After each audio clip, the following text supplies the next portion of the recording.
Hey, cycle breakers and barrier breakers alike. Welcome to the Fuck That Bullshit podcast, where we advocate, educate, motivate, and create a safe space for you to embrace the mental wealth of marginalized and disenfranchised communities.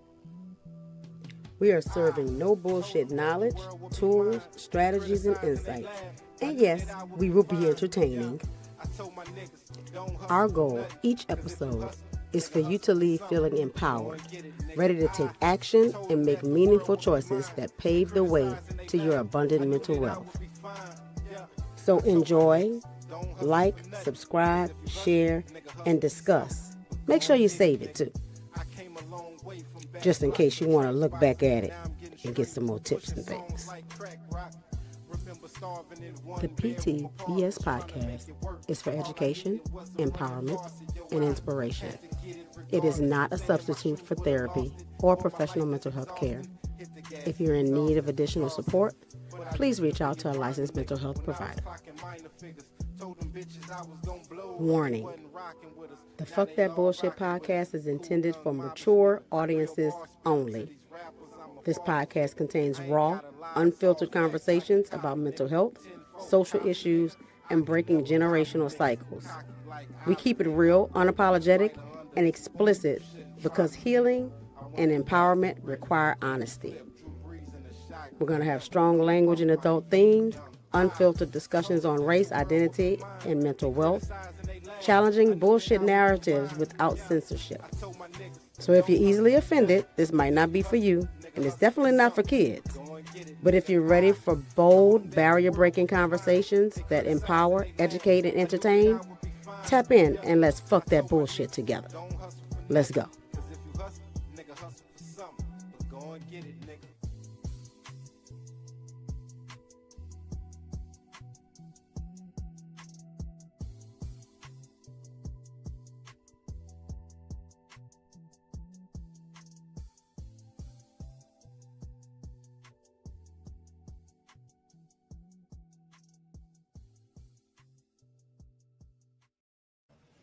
Hey, welcome to the PTBS. What it is? Hey, what?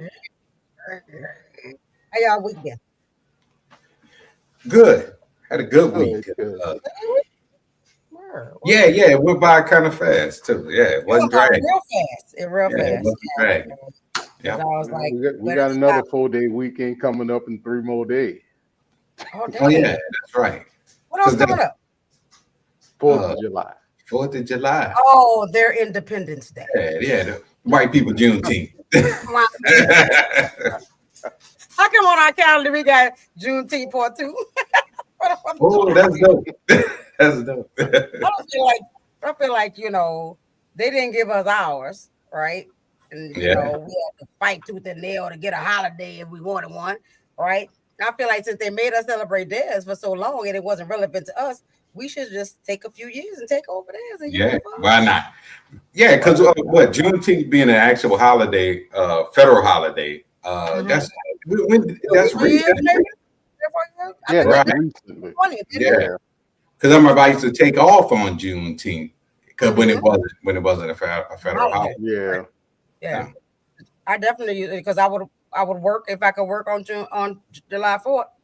Juneteenth, I'll take it off. That was my holiday. Right. Yeah. So, yeah. Jobs are like, you got a floating holiday. Good. I would like Juneteenth, please. Exactly. I'm gonna float on June 19th. Exactly. Yeah, that's what I'm gonna do. So, Juneteenth was a good week for Juneteenth too. Lots of folks celebrating and doing their thing. It was awesome. Yeah. But today, in honor of Men's Mental Health Awareness Month. Yeah, right. For the mental health men. Here we go. It's tripping again. We have an intermittent issues, okay? But in honor of that, since we Black, we talking about Black mental health, Black men's mental health. That's what we talking about. Indeed. We need some help, y'all. Help us out. I mean, the theme for that is like, nigga, are you okay? You know what I'm saying? That's the theme. Bro, I had a video. I couldn't. I think it was locked out. Yeah, Okay. because it was some dude. It was a Mexican dude actually. He was sitting in the car, and somebody was sitting there like, oh, yep. Yeah, and my man was like, "Hey man, you okay?" And he just turned around. Yeah, he turned around, and gave a thumbs up. That was a powerful little clip too, man, because you can see dude was going through it. And I'm like, he ain't okay. Yeah. That brother is not okay. I know that look. I know that feeling. Yeah. What that make y'all feel like when you see another man that's like, you know he's not okay? You make you want to go check on him. Definitely for me, I'm an ask. You know what I mean? Like if you be like, man, I'm good. You know, you sure I'm gonna give you that second shot, and you know, and then I gotta let you work it out on your own. But nah, that's how we supposed to be. You know? Yeah, because if it was a big booty broad with a flat tire, right? It would be stopping. It'd be a line of damn cars out there. Yeah, baby, let me pump it up for you. You know what I'm saying? They'd be out there. And she ain't even going through a mental health crisis. You know what I'm saying? But they ain't even paid attention that she ain't all right. But she got it. Well, no, woman could be running from a murder. They're going to fix that tire. They're going to get you on the road. Hit me up on Instagram. Yeah, you do though. Now, for real though, you do like when you see a brother and you know the look. You know the look. You know he's not all right. Yeah. Right. But you know he's gonna tell you everything okay. Not because he don't want to talk to you. He don't know you. You know, so you kind of opening up to a stranger. And you just like, you know, and they know you asking because you concerned, and you probably know I'm not all right. Right. And I think with that too, though, is also, you know, the fact that they don't know you, but it's also the fact that as men, we don't know how to communicate that to other men. Right. The only thing we know automatically to do wholeheartedly in front of other men is the strong figure. Everybody's trying to be the alpha, not necessarily alpha in the sense of I'm leading shit, but we equals power. Yeah, you're not going. Yeah, I'm not going to be the weak person in this, you know, in this story. Okay. Yeah, gotcha. We really need to get that shit together. No. Yeah. Welcome my dog to the show. Yeah, he's always here. He's always. He was more quiet when he had that dislocated hip. Yeah, I know. His other hip. I'm calling that So it sounds like he's much better. Yeah, he is. He aggravating this shit. Yeah. Anybody want a dog? Hit the podcast up. I'll drop him off. Shit, Kendall. I even buy a big ass bag of food too. Oh, wow. All that comes with food. Hell yeah, I'll pay you to take his ass. You know what I'm saying? I'll give you $200. Take it. Can't take two dogs. Mona already tried to get me to take her dog. Really? Oh yeah. She trying to get me to take that dog home every time I come there. Yeah, all right though. I love Penelope, but she will tear up your slippers and shit. Yeah, Lip won't do that. But she know how to pee on the pad, so that's what's important. If a dog know where to pee, I know y'all be off topic, but we always do. But if a dog know where to pee, it's awesome. I got two mixes up in here who act like my room is the bathroom for them. I like that carpet is not grass. Right there. I know it's like a little shag rug, but that's not grass. And stop sitting in my closet. Oh, well, at least, you know, they go to a private place, you know what I mean? They go to the bathroom, right? And they do it in the other closet, or they go in the other closet, and they do it in all like privacy. Like, what's But I mean, with Lipton though, he just old. He getting old. He can't hold it like he used to, you know, because he know to go outside. He'll let you know, but lately he been slipping. Yeah, he been slipping. Gotta get it off his bladder. Wake up in the morning, there's stain, and it's in the same spot right by my DJ equipment. I'm like, nigga, You're gonna disrespect the rain wine like that. You know what I'm saying? Every time. This is Exactly. Like in my area, you know what I'm saying? That's how I feel about my room. Why you doing it in my room? You know, and actually they do feel safer in those spaces because for them, like for us, except we have houses to house us now. Using the restroom and letting go of excrement is a vulnerable position. Definitely. Right. That's why I don't do at work. I can't, not no public place. I'm like, man, something happened. I'm in a bad position. When I tell you, because Grace like that too, she can't do it outside of the house. Something might happen. But yeah. It's definitely anxiety. Because you know what else gives me heavy anxiety? Since we're talking about men's mental health, those public car washes, you know, where you go through, you put your little change in the thing. Yeah. And I don't know why I be uncomfortable as shit. Because it's like my back is constantly to the entire environment. I'll ride through a car wash in a minute. You know? Yeah. But most of the time, I wash my own car in my own driveway, but I can't stand them damn thing. Be standing out there looking like a cop. I got so much shit up on me. It's like, nah, you ain't gonna catch me slipping at the car wash. I know that's right. Well, speaking of that, I found it was a video, but it was a silent video just with music, and she was dancing and putting words up there. So that did not help for the audio. So what I did was take the information from the video, and it was the barefoot therapist with 2 T's. If anybody want to follow her on TikTok, and she mentioned atypical symptoms of depression in Black men. Y'all ready for the list? Here you go. Hypersexuality, lack of sleep, isolation and silence, overeating or drinking, avoidance of public engagements, overworking, and verbal and physical aggression with unknown triggers. Thoughts? Seen that before? Been there before? Okay. You said hypersexuality. Yes, right? that's that's a real big one, I think, and especially with young and middle-aged men, especially. Okay. Because it makes some sense. Because I'm like, but I don't do that. Yeah, I guess I can't get the lack of sleep. Yeah, lack of sleep facts. I don't go to sleep sometimes till like 1:30 in the freaking morning because I always got stuff on my damn mind. Right. What was the other one?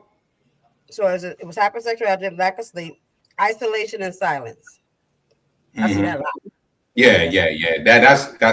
That's very common. Yeah. Because I know I'll shut down and go off by myself. Nobody want to talk to me. Yeah. What was the next? The next one was overeating or drinking. Drinking. Yeah, I'll drink. If I'm a population thing too, like anytime, regardless of what emotion we have, and we want right. To drink. That's what I'm about to say, because you're going, because if it's all good, you'll overdrink. It's like, man, let's have multiple drinks. You're going through. Yep, it's like, man. Let's drink.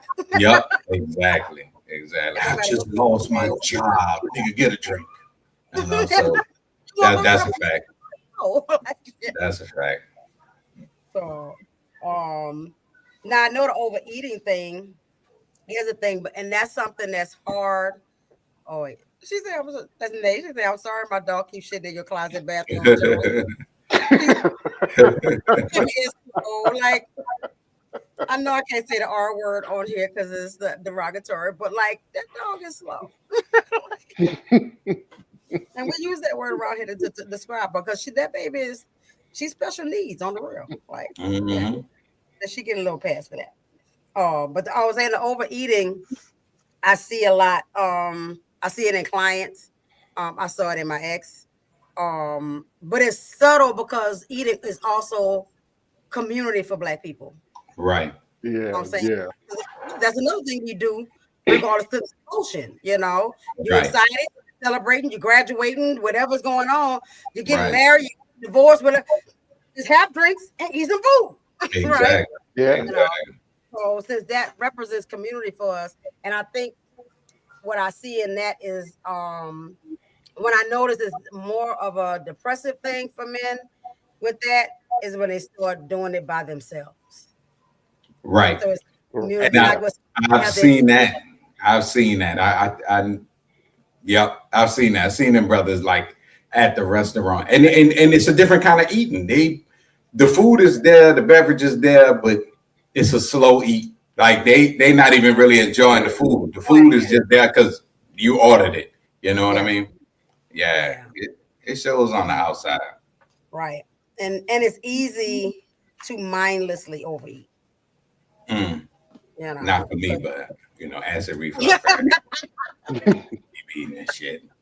Start feeling like, oh, this some bullshit. I think it get a little bad when we get older because our digestive ain't the same. Nah, it's not. Y'all remember that, young folk. Yeah, enjoy your digestive system while you're young because now, everything gives us later on. Yeah, you go eat 2 pieces of bread, you ain't gonna want nothing else to eat. Yeah, that's exactly. Why do I even eat? Because it hurts. Yeah, right. It's a lot of changes after that meal. Definitely.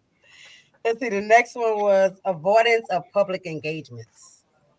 Facts, because you don't want to talk to nobody, and you definitely don't want to fake that good time. That's shitty, boy. And what the thing that stands out to you is the fact that everybody else is okay. Or from your standpoint, everybody else is okay. You know what I'm saying? Yeah. And it just reinforces you the only one going through your shit. Okay, that makes sense. I'll come back to that in a minute because write that down. Go on, jot that down. Pen. Overworking. Now you know that be in the community for black men and black women. Right. So, It's easy to hide. Right. And if we feel like we ain't making ends meet, we go to work. Yeah. Right.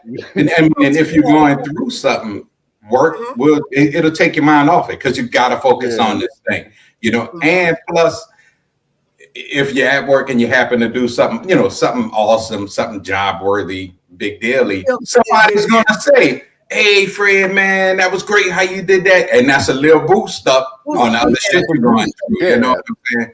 So sometimes, and I know when I was dealing with a thing, work was, it was the solitude because I got to go there and I got to be the hero and I got to feel good about myself and shit. You know what I mean? So yeah, that's definitely a fact. And I know I find it's also because I recognize even in myself when I was depressed and I because I'm an overworker too, right? And it was work and school for me. And so people are people. And no matter what you put into people, you might not get that back. But at work and school, if I put in so much, usually I can get it back. Right. So it's more reciprocal and all that. And the last one, which everybody can agree to, verbal and physical aggression with unknown triggers. Yeah, you going through something, somebody getting that ass with it. You know what I mean? Like you gonna take it, you gonna get it. Yeah, because you dealing with it. And I've seen where people was dealing with something and the other person was just too happy. I happened to be the other person. Dude was like being unnecessarily aggressive to the point where I was like, damn, bro, we're about to step outside or what? You know what I mean? So, and I didn't know, I put 2 and 2 together. When he finally opened up about it, it was, he was dealing with some stuff at home.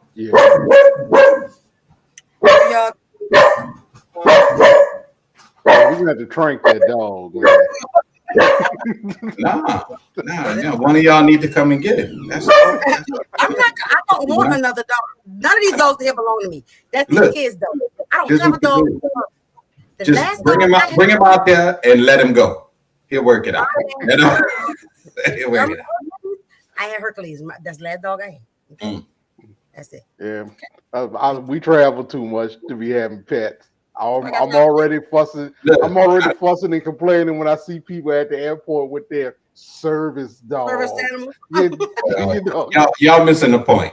I don't give a damn what you do with the dog. I'm just saying, take the dog. Like y'all telling me y'all problems. I don't care. Just take the damn dog. You know. I hope you don't feel unsupported in this moment. For real. The dog will be here for me. That's a fact. He's like, I don't care what you. My problem is you just need to take this. Drop him off at the lake on your way home. Exactly. I don't want to know. Well, who the dog belongs to? It's Kareema's dog. Mm-hmm. It is, and she don't even look. She like, you know what I'm saying? She asked me, Dad, can I get a dog? And I was like, I don't know. Then when I saw the dog looked just like Sophie. Like, remember Sophie? And that was the selling part. I was like, yeah, you know, so she got the dog. I got this dog based off broken promises and lies. Kareem said, I'm going to take care of the dog. I'll wash the dog. I've been taking care of this goddamn dog for 10 years. You know what I'm saying? They tricked you. Now she got a baby. She got a build. Exactly. I don't try to take care of the dog. I take care of this dog. Played out. I mean, played out now. Yeah.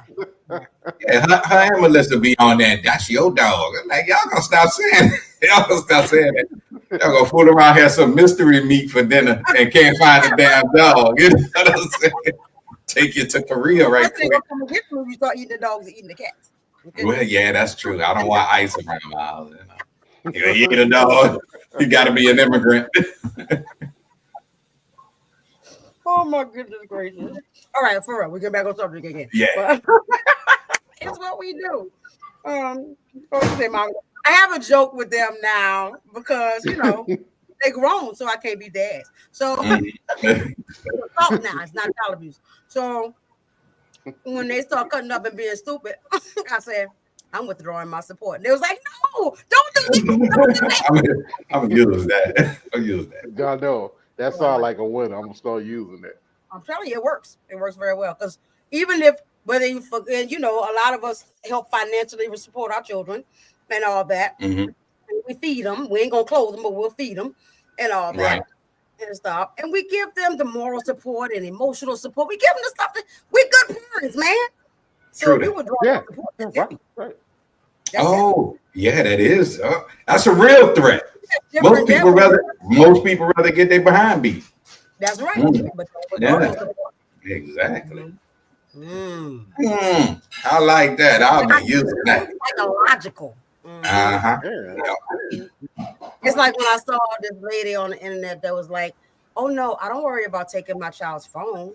I just go take the charger and watch as the battery slowly dies. Right.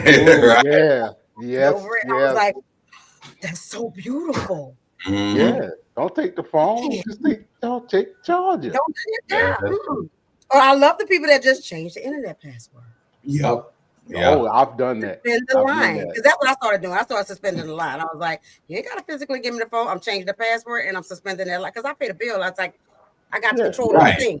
Yeah, I don't have to fight you for the physical item. You know what I'm saying? If you do that, speaking from experience, don't forget that you suspended the line.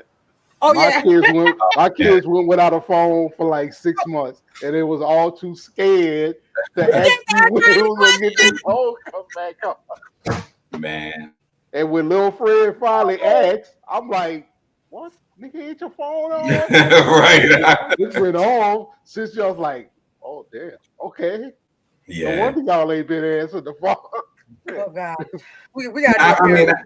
Because I did that. Devontae was I don't know, maybe 11 or 12, and I don't even remember what he did, but I bought him like this nice remote control car for Christmas, and I was like, because he had messed up, I'm like, no, so you're not getting this gift, so on and so forth. I forgot, and when I gave it to him, he was like 25. I found it. I said, hey, look at that. And he remembered the little car. He was like, man, you didn't have this car all this time. I was like, yep. Merry Christmas. Merry Christmas. You done earned this call. That's definite. Oh my yeah. God. Man, because I'll forget your own punishment in a minute. You forget their own punishment. Like, so 13 years later, he got his Christmas. Yeah, he was excited. Crazy. He was very excited. But he got it back though. That was what's important. That was man of my word. Yeah, that's right. Say, come on, man, get it together. You can get this car. Yeah. So speaking of parenting, what do y'all think is the biggest struggle for Black fathers with regard to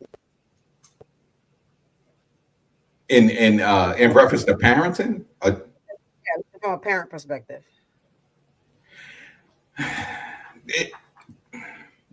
Not coming on. Oh, go ahead. Go. Okay. I'm gonna say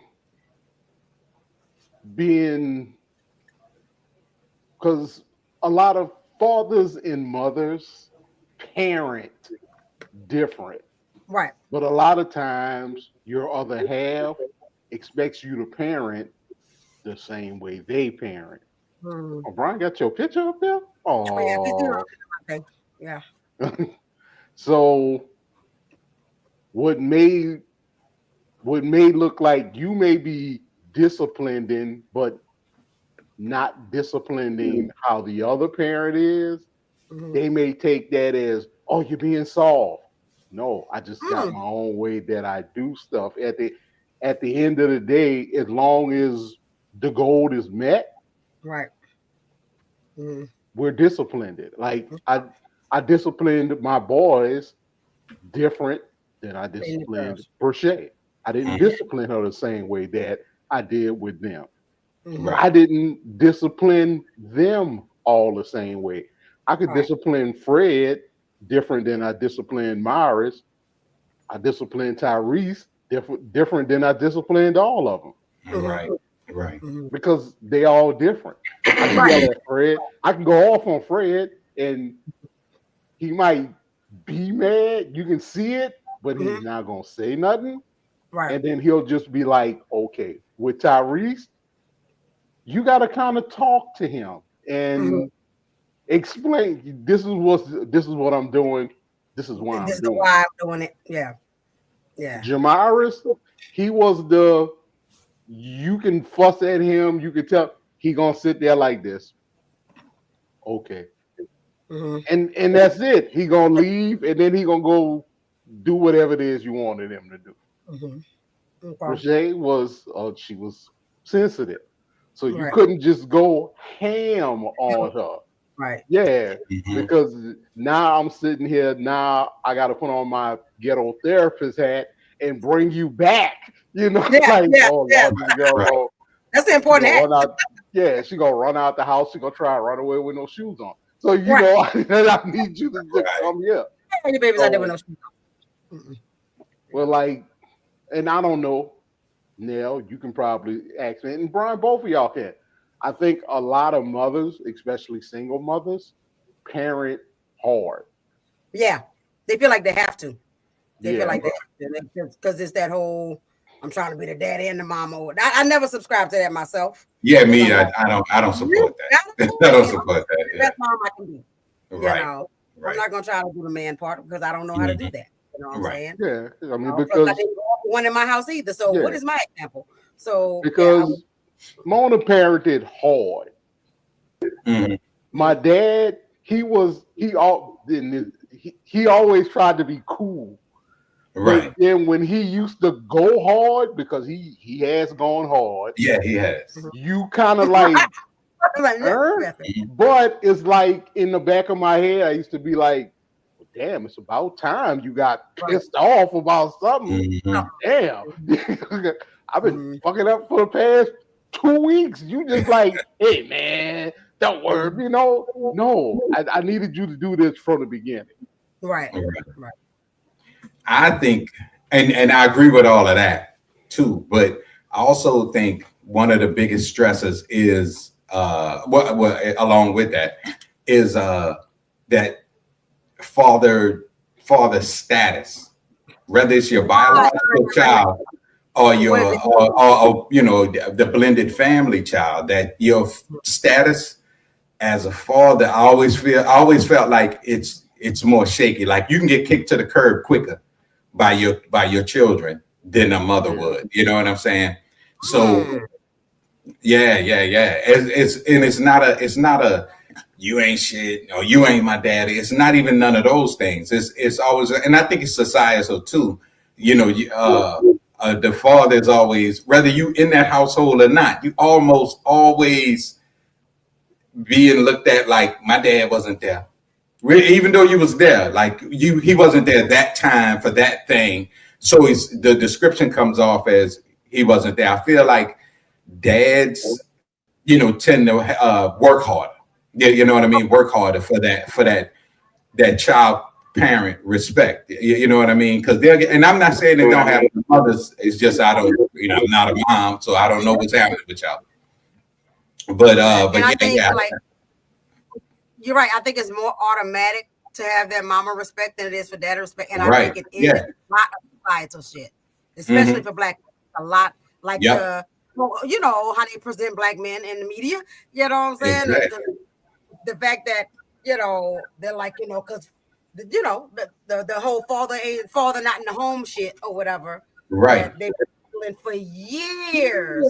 Right. Yeah. Most of the fathers I know take care of their kids. Like how you Black fathers that don't take care of their kids, right? Right. And it's not really common. It's right. Not really yeah. But I think overall societally they make it seem like none of them Black daddies is home. You know what I'm saying? Right.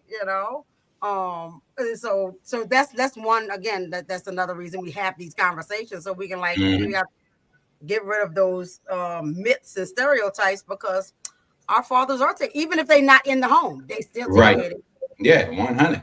They taking care of other people's kids, like you know what I'm saying? Yeah.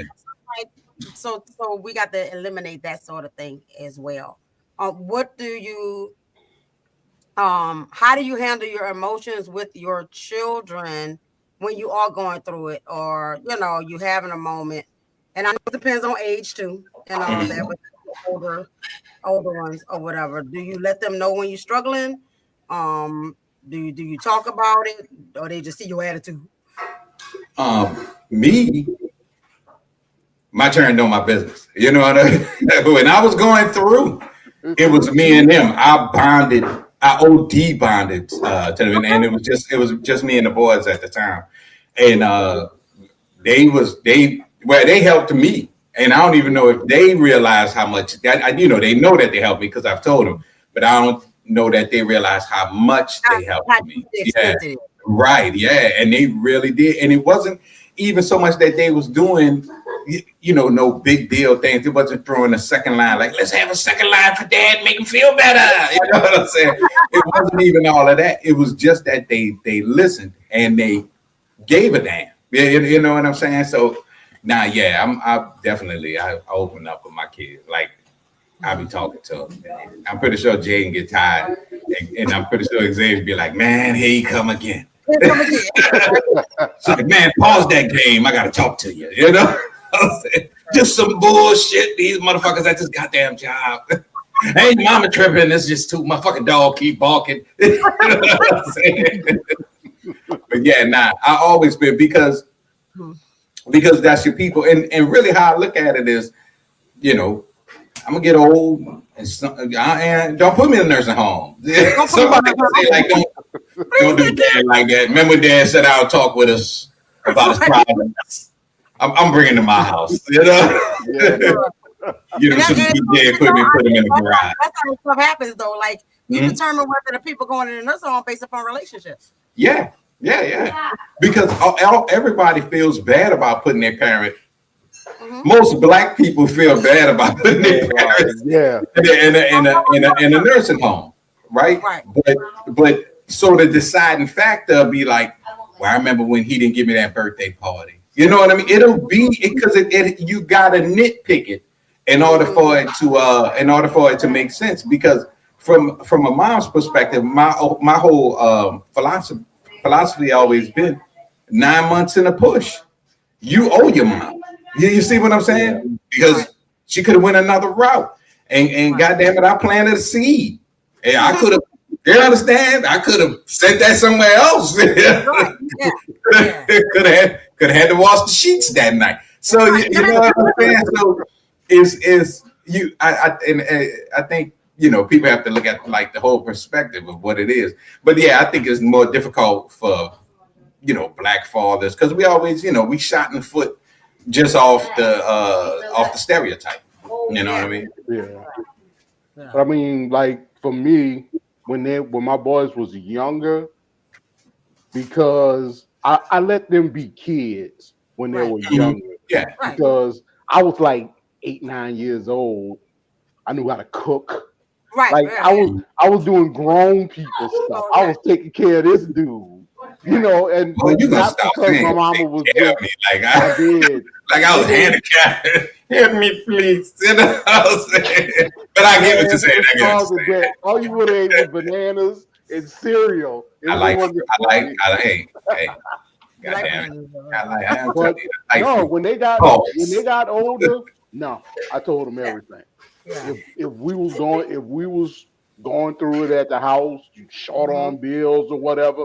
Because I never wanted them to like grow up thinking, oh, shit was all good. And then the first time I say, no, why you, no, this is why you ain't getting it. This is why. Right. This is why I'm teaching you all of the stuff that I'm teaching you, because it's not going to always be all good. Right. So, they knew, kind of like with Brian, they knew everything. I ain't hide shit. When they got old enough to understand how life worked, because at 7, 8 years old, you don't need to know.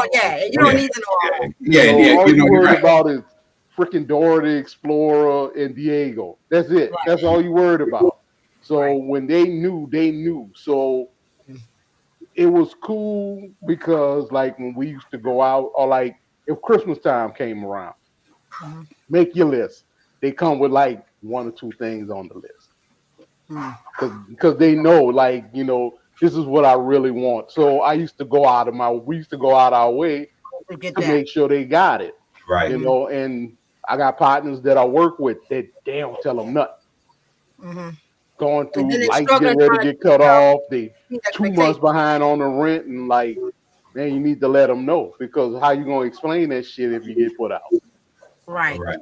Well, and that's why I got to give my mama some props, because I got a lot of that from mom, because mom used to talk to me like about whatever, you know what I'm saying, like whatever she felt was appropriate, you know what I mean, to talk to me about with her problems. But it's important because I felt like really close to her, because I remember mom was teaching me how to play spades, and then she had a 4-pack of Bartles and James wine coolers. Mm-hmm. Well, yes, she can't go to jail for that now. And I was too young to drink, and she was like, "You want one?" And I was like, "Yeah," you know what I'm saying. So we sit there, and then she was like, "You want a cigarette?" I took 1 puff, was like, "Hell no," Yeah. So and we sitting there, right? And she was like, really talking to me about what was going on in her life, and it was the thing that made it a big deal was I'm sitting there like, I didn't even know you had problems, you know what I'm saying? Like I didn't even know you had real life regular stuff, you know what I'm saying? And because I was in junior high, I was at Cone. So but because even at that age, you still believe that your parents' whole life is going to work and taking care of you. You think that's their only goal. Yeah, you think like they ain't going through shit. You know what I'm saying? Their life is great. They don't have to go to school. But I found out life was shitty. Grown up, I was like, man, she got through talking to me. I was like, man, I'm glad I'm a kid. I started appreciating my childhood. But like how you were saying, Fred, like with light stuff. Remember, mom used to come to us when them hard times came financially. She would say, "What y'all want, lights or water?" You know what I'm saying? So we knew. That's why we knew how to cut the water. We chose the lights, cut the damn water back on anyway. Right. Yeah. And she did. That's crazy. She used to do that. Be like, what y'all want? This or this. Because the thing is, I want likes. Fuck that. Let's fill a tub up. And we knew what to do automatically. Right. Didn't have to tell us what to do. And we was, because we, you in it together with your kids. That's why I was always open with them, about what was going on. Like, my little time frame doing the single parent thing. Yeah, I'm like, bro, we'll move. You think we was moving as a team before? No, are we really moving as a team? Right. You have to, So I think that's both of what just y'all are saying are important for all parents, but we're focusing on the Black men because also being heads of households and like you said, Brian, having to almost fight double as hard to even get the respect of the kids or of the household or whatever the case may be and all that. It's cool for our kids to know that we are going through and we're going to stick together. This is how we're going to get through this together and that we can get through this together. Right. Because the whole premise of I think I talked before about I had a client whose parents had never fought in front of her. She was not privy to anything. Right. She was just somebody as an adult because she didn't know how to relationship. She didn't know how to solve conflict. She didn't know how to, and so it's important for them to see though, because we are, as parents, we're teachers, right? We teach them how to life. And all that. And if I never show you that I have an issue or a problem, or I never show you that I'm sad, Nate made a comment on here a little bit ago saying, okay, well, mama can't lie about something being okay, because it's all over me. They can tell. Right. They can tell I'm ready to talk about it. They're like, you're not good. They don't even act Right. You're not good. Do you need something? You want to talk? You need a hug? Like, what do you need? How can I help? Right. And so, because they was like that with me yesterday after my little event and all that. I was distraught all day. Like, you need a hug? Well, you really wanted to get at that woman, man. Woo! I didn't want to get at her. It was just, I think it was systemic pissed offness. Right. I'm about to coin that term, like that term. Systemic pissed. That's the thing. That'll be a thing. Yeah. Systemically pissed.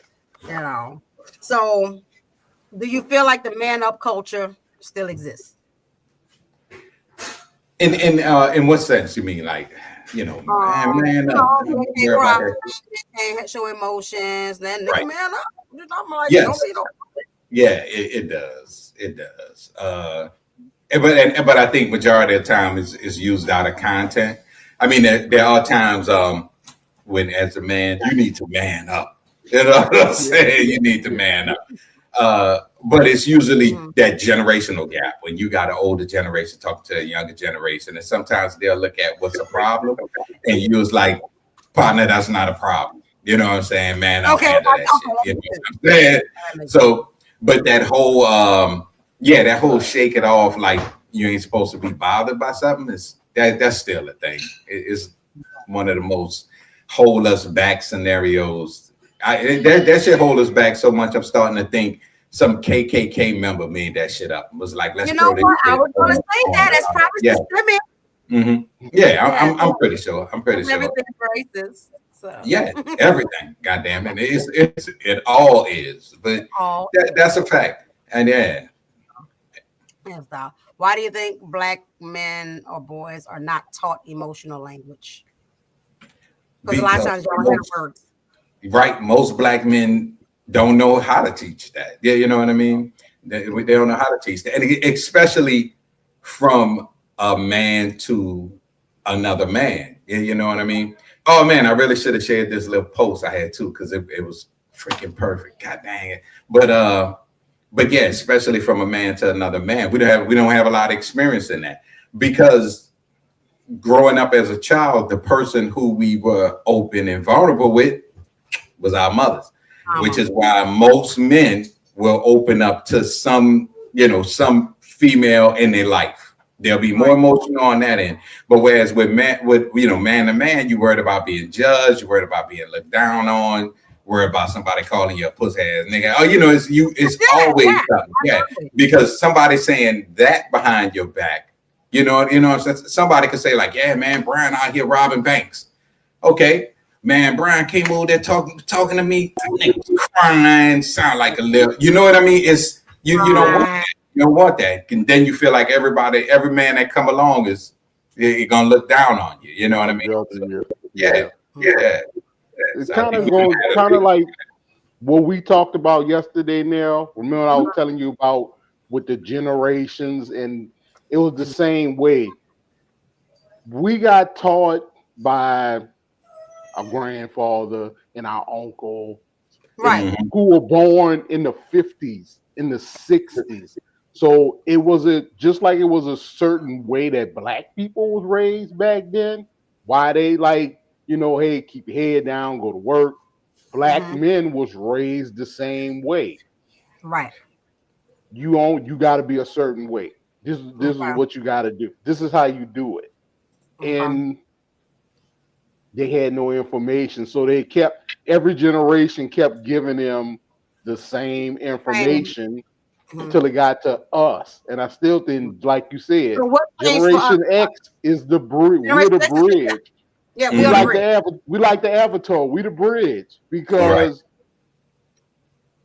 we're like, okay, yeah, no, you got to be like this. But like we said a long time ago, as a man, it's hard to be hard 24 hours a day. Right. When do I get to, just be like, yeah, I'm so pissed off, I won't cry. You know, but you can't because your uncles and your grandfathers and your great grandfather and all them real men don't cry. Right. Goddamn. Right. Damn it. I mean, I had an OG tell me, it was like, he said, men only cry at funerals and it better be, a mother or a grandmother, somebody like that. And I remember at 18 years old, he said that to me. And in my 18-year-old mind, I'm like, yeah, that shit makes sense. You know what I'm saying? Like, it makes sense.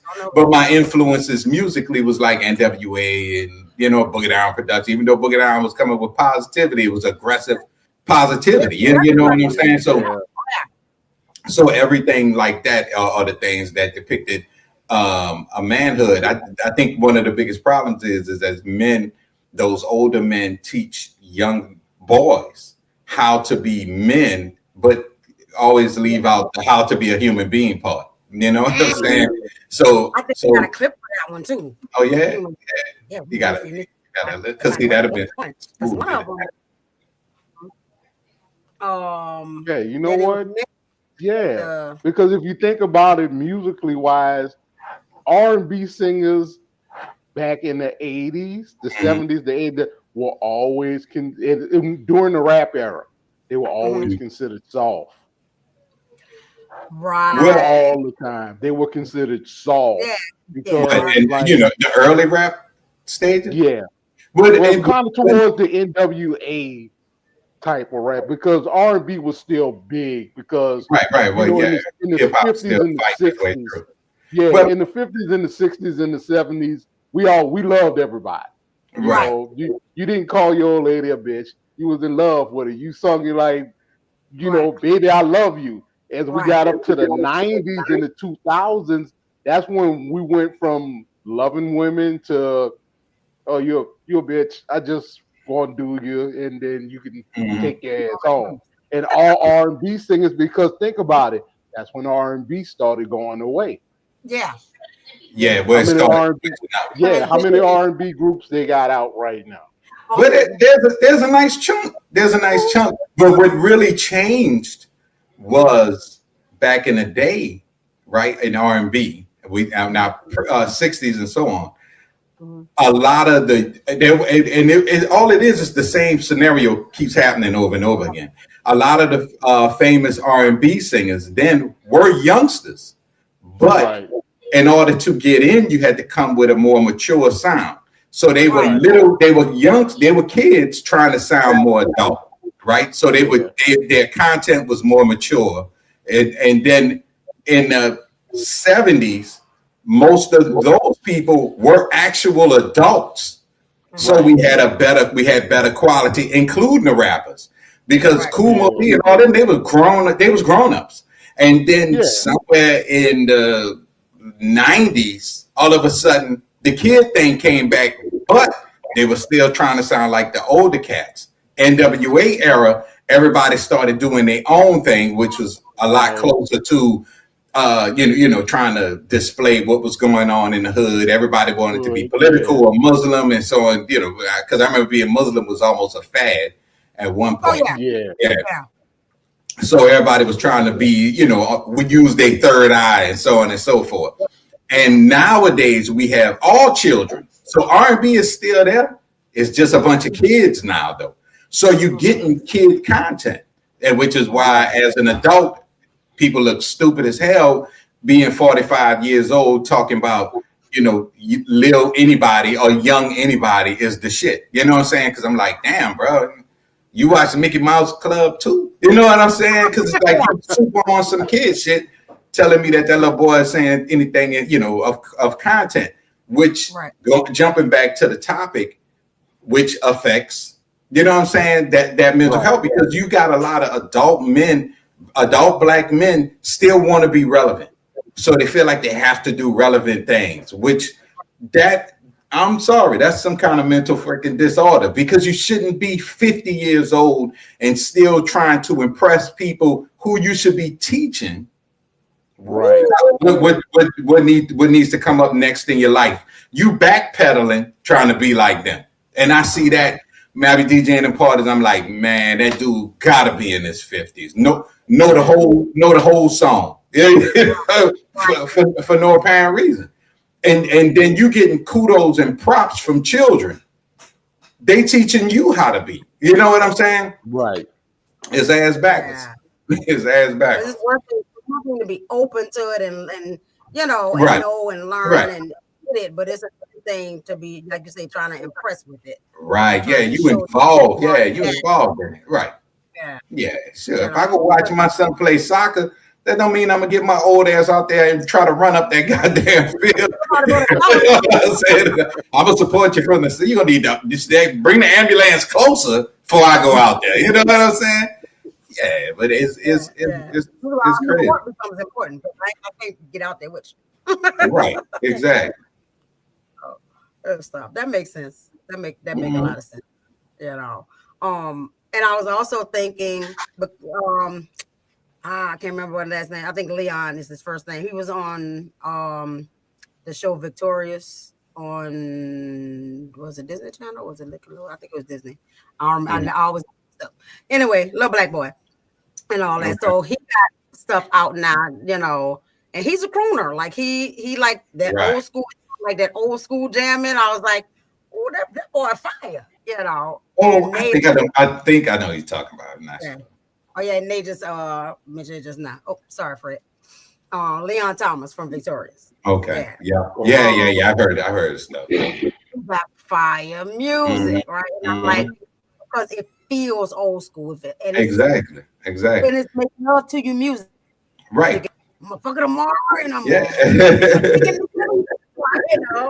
and stuff. Okay, so, where Andrew at? He needs to see this. I know, right? Somebody else. Put it in the public arena. But like that cat, October London. Like I was that boy came out. I thought it was Marvin Gaye. Literally, thought it was Marvin Gaye. When I saw the video, I was like, oh, because I heard another cat. I don't remember what his name was, but he reminded me of Marvin Gaye. Like probably was October. That boy bad, not bad meaning bad, but bad meaning good. Right, not bad meaning bad, but bad meaning good. Okay. Yeah. But like again, like we talked about, because we'll do a show on that too, like how influential music is to mental health and how we think of our and how we carry ourselves and the music is our music, at least. I can't say everybody's music because I don't know everybody's music, even though I'm a music connoisseur. But Black folk music always tells a story. It gives you There's tips and there's tools in those songs. Right? Yeah. Just like James Brown, Living in America. Who told you where you need to go in America? I'm saying? People think they don't have no America songs, but it was James Brown and I think the OJs. The OJs had an American song too. Yeah. But you gotta listen to the lyrics. Yep. Yeah. Yeah. So I was a little more to it. Yeah. So good deal. Let's see what else we got. I was looking for that video. That's what I was doing. Let me see if I hit the right one. We'll see. Yeah, first, we're gonna listen. But even black men who are not famous, who are not legends, who are not icons like yourself, we don't talk. We ain't allowed to show no weakness, brother. Say more. Black man ain't allowed to show no weakness. And that's one of the most traumatic things in the world. A black man that might actually need some help. He might really need some help.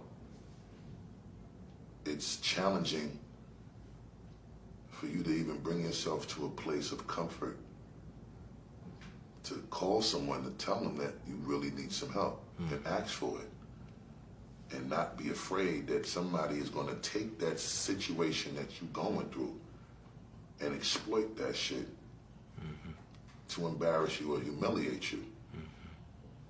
So we walk alone. You definitely, majority of the time, walk alone. Facts. Even though, I feel about Busta Rhymes these days. It's still my guy. It's still my guy. But I gotta keep my eye on him. Anyway, though. Always. Yeah, but he's telling the truth, though. Yeah. You know what I saw in that?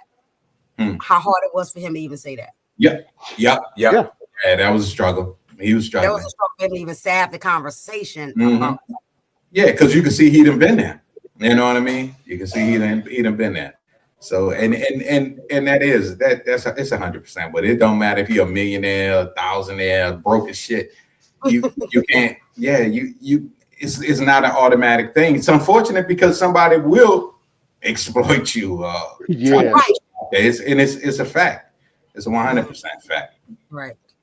And you was mentioning earlier how especially black men are more comfortable talking to a woman. I feel like that's why I get a lot of black male clients too. Because I'll tell them eventually I would like for you to transition to a male, or I know a male therapist, or you know, no. Yeah, like I'm good here. Because when you had, when we got issues growing up, you talk to your mother. Right. Me, I spent the majority of my time talking to Shirley. If I had issues that I just couldn't talk to another, I probably could have, but every man that I knew had that mentality. Shirley was confident. I explained my situation to her. She put her arm around me, or she gave me a hug. She made me feel better. At that time, I didn't want to be like, I didn't want to hear, oh, man up, ain't nothing wrong with you. I didn't want to hear that because something was wrong with me. Something was wrong with me. Yeah. So, y'all have you ever had a male that you have looked up to, or you know, the connections and all that actually listen to your feelings besides each other? Because I know y'all look out for each other and all that. Like an older male or anybody else, like, you know, has Uncle Percy ever been like, say no? You know. Yes, I was just about to say that. He was. I used to talk to him about a lot of stuff, and he would not give me the, you know, oh man, that Percy would too later when I got older. But Uncle Percy was kind of like my go-to male when I had issues or problems or shit I didn't understand growing up. When, you know, becoming a teenager, you start getting different roles and all kind of stuff, and he would sit down and explain it, you know, the best way he could. Right. Yeah. Now I done went to Papa. I never went to Uncle Percy. I mean, not with nothing. Fun stuff. We always used to do some stuff too. So that was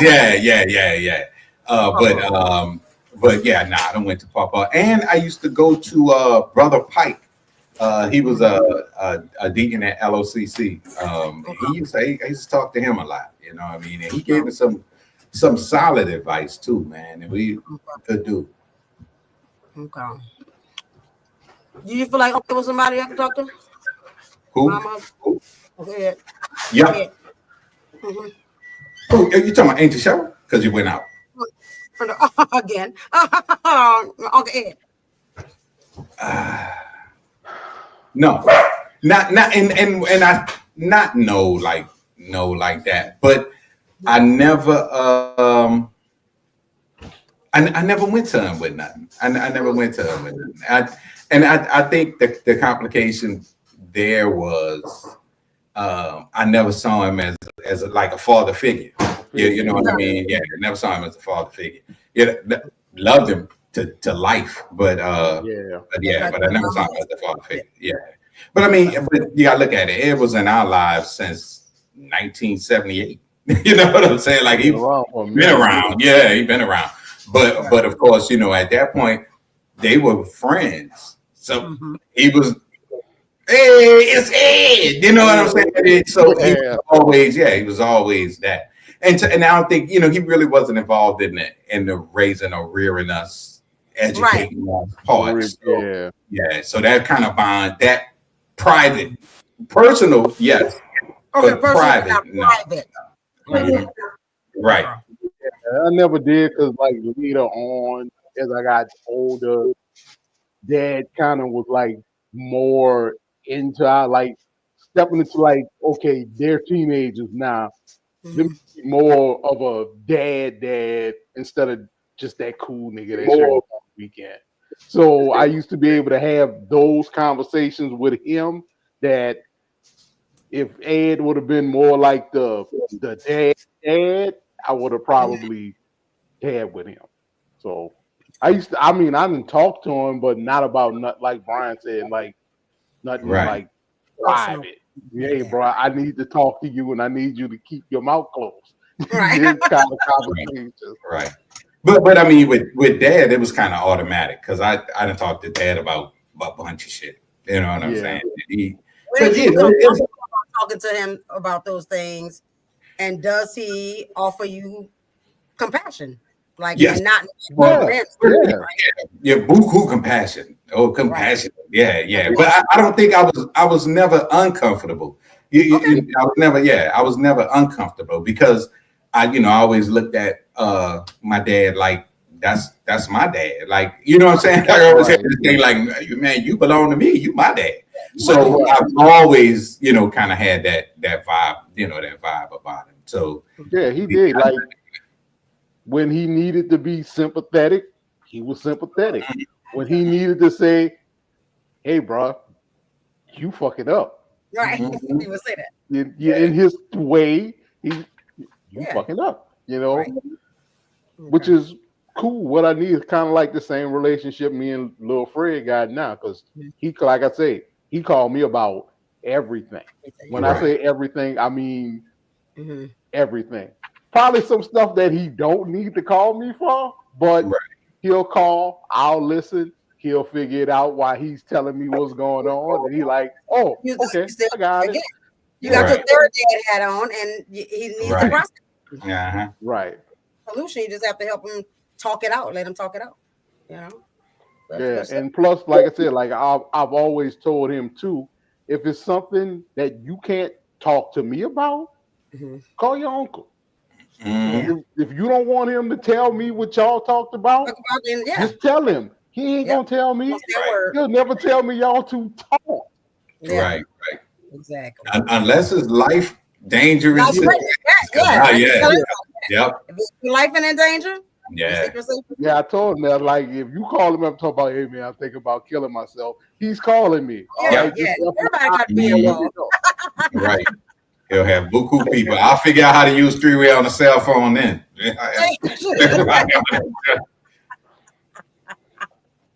Oh, have mercy. So let's hone in on accountability. Because Brian said you want to talk about accountability in men's mental health. Got to be accountable for yourself. Yeah. Be accountable. So I'm going to play a couple of these videos that we found, the ones I played with you, Brian. Yeah. This one And the first. reason why I've acted like this in these relationships that I've had is because the trauma that I haven't learned how to process or deal with. So this girlfriend didn't last, this one didn't last, and it was my fault. So realizing that those things were your fault, because the stories we say are what we make true, right? But when you got to face yourself again in that mirror, or you creating that content on that phone, you got to realize the stories that you've been telling were wrong. Sometimes you go through when you're going through therapy, like, no, that wasn't a real story. It was your fault, bro. Mm-hmm. And it's me talking to me, bro. That was your fault. You caused that. Mm-hmm. You weren't honest. And yes, it may have been your trauma. That may have happened. Still no excuse. It's still your fault. And those are conversations I have with myself. Mm-hmm. And those are often tough. Yeah. Because then you got to backtrack. Sometimes you got to apologize to people you hurt. That's a fact. You know what I mean? That's a fact. And then the apology ain't it, bro. It's changed behavior is the real apology. Because if you repeat it again, the apology was meaningless. Mm-hmm. That is from Expression of Black Man on TikTok. Is a great resource for Black men, and I will do my best to put that in the info. Yeah. And all that. So, thoughts about that video? Have you found yourself in those positions? Yes. Yes. Mm-hmm. Facts.